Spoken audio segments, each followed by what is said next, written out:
పవిత్రత, అమృతత్వము రెండు వేరు లక్షణాలు.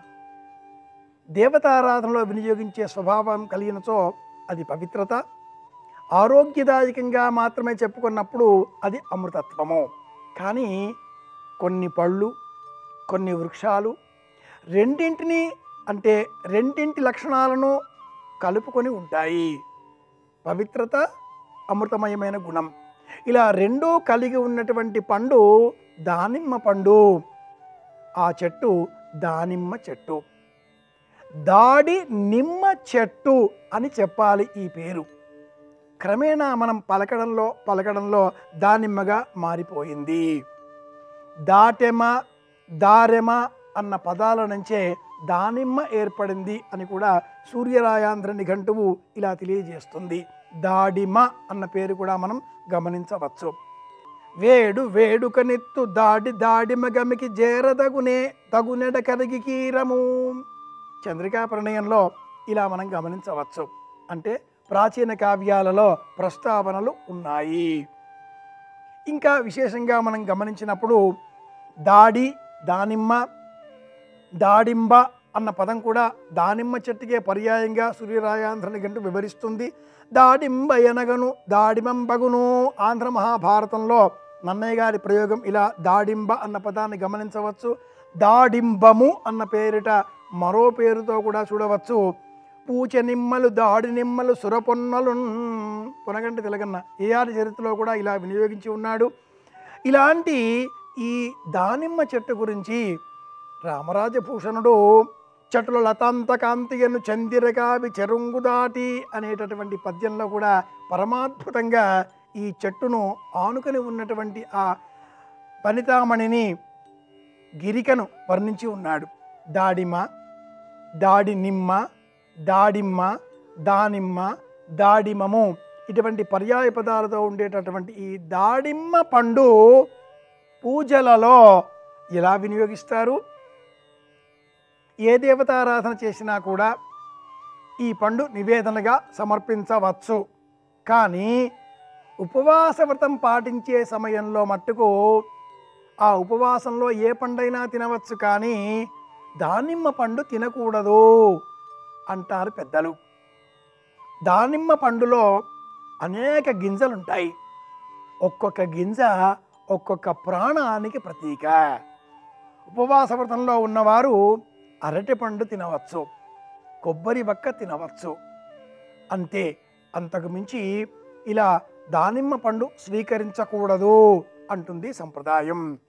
దాడిమ గమికి చేరగదగునే ఇలాంటి పదాలన్నీ కూడా ఒక్కొక్క గింజలో ఒక్కొక్క ప్రాణం అన్న అంశాన్ని మన ముందు ప్రస్తావన చేస్తారు పెద్దలు. కనుక ఈ ప్రాచీనుల వాక్యాన్ని స్వీకరించి మనవారు దాడిమ్మను అలంకరణలో ఒకటిగా వినియోగించారే కానీ, అంటే ఇది ఫలం సమర్పయామి అనగానే దానిమ్మ పండు స్వామి సన్నిధానంలో ఉంచారే కానీ ఆ పండును నివేదనగా సమర్పించలేదు. కానీ కృష్ణాష్టమి, కృష్ణుడికి ప్రీతికరంగా అర్చన చేసే సమయంలో తులసి కళ్యాణం, ప్రత్యేకంగా కళ్యాణ సేవ చేసిన అనంతరం ఆ ధాత్రి బృందా సమేత శ్రీమన్నారాయణమూర్తికి సమర్పించేటటువంటి సమయంలో దాడిమ్మ గింజలను విడివిడిగా సేకరించి వాటిని నివేదనగా సమర్పించే ఆచారం నేటికి అమలులో ఉంది. అలాగే పరమేశ్వర సంబంధంగా చేసేటటువంటి వివిధములైనటువంటి అభిషేకములలో దాడిమ్మ పండ్లతో సేకరించిన ఆ రసం, ఈ రసంతో అభిషేక సేవ నిర్వహించినట్లయితే సంపదలు లభిస్తాయి. దీర్ఘకాలిక వ్యాధుల బారి నుంచి ప్రశాంతత, ఉపశమనం లభిస్తుంది. చర్మ సంబంధిత వ్యాధుల బారి నుంచి మనం బయటపడవచ్చు. ముఖ్యంగా మనోవ్యాకులత తొలగిపోతుంది. ఇలా శివ సంబంధంగా కానీ విష్ణు సంబంధంగా కానీ ఉభయ సందర్భాలలో అర్చనలో దాడిమ్మ పండ్లను అర్పించడం మనం గమనించవచ్చు. ప్రత్యేకంగా వినాయకుడికి ప్రీతికరంగా నిర్మించేటటువంటి పందిరి, ఆ పందిరికి కూడా దానిమ్మ ఫలాన్ని అలంకారంగా ప్రాచీనులు వేలాడదీసేటటువంటి వారు. అలాగే వినాయకుడి పూజలో అర్పించేటటువంటి 21 సంఖ్యాకారం 21 సంఖ్యలో అర్పించేటటువంటి ఆ ఆకులలో దాడిమి పత్రం కూడా ఒక ఆకు. దాడిమ్మ ఆకుని కూడా వినాయకుడి పూజలో అర్పించడం నేటికి మనం గమనించే అంశం అవుతున్నది.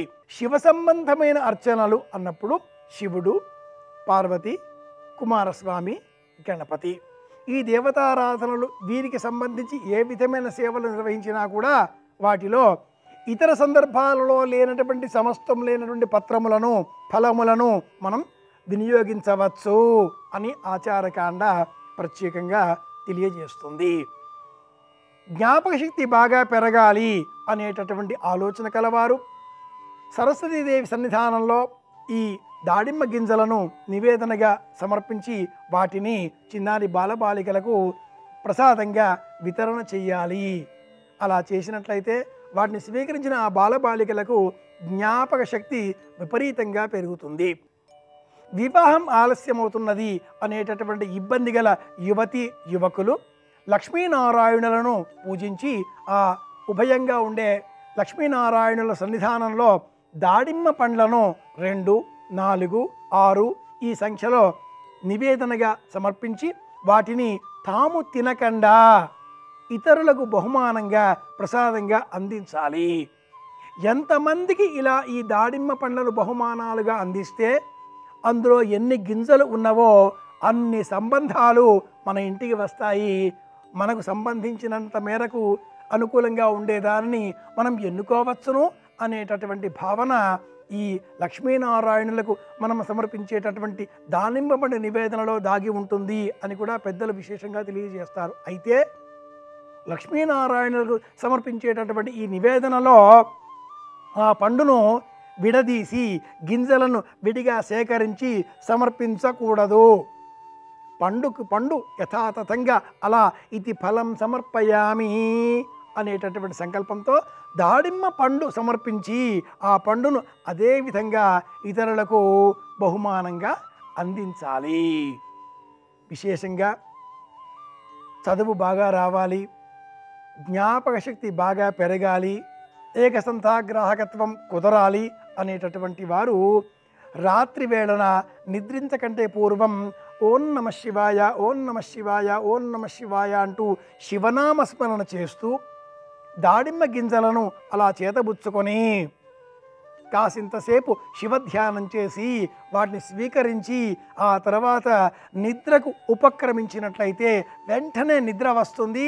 అలాగే ఆ నిద్రించే సమయంలో కూడా ఉదయమంతా చదువుకున్న చదువు పునరుక్తమవుతుంది, ఏకసంతాగ్రహణ లక్షణం అలవడుతుంది అని కూడా ప్రాచీనులు ప్రత్యేకంగా ఈ దానిమ్మ పండుగ ఉండేటటువంటి మరి ఒక ప్రయోజనాన్ని మనకు చెప్పి ఉన్నారు. కనుక చిన్నారి బాలబాలికలకు ప్రత్యేకంగా ప్రీతిదాయకమైనటువంటి ఫలం దానిమ్మ పండు.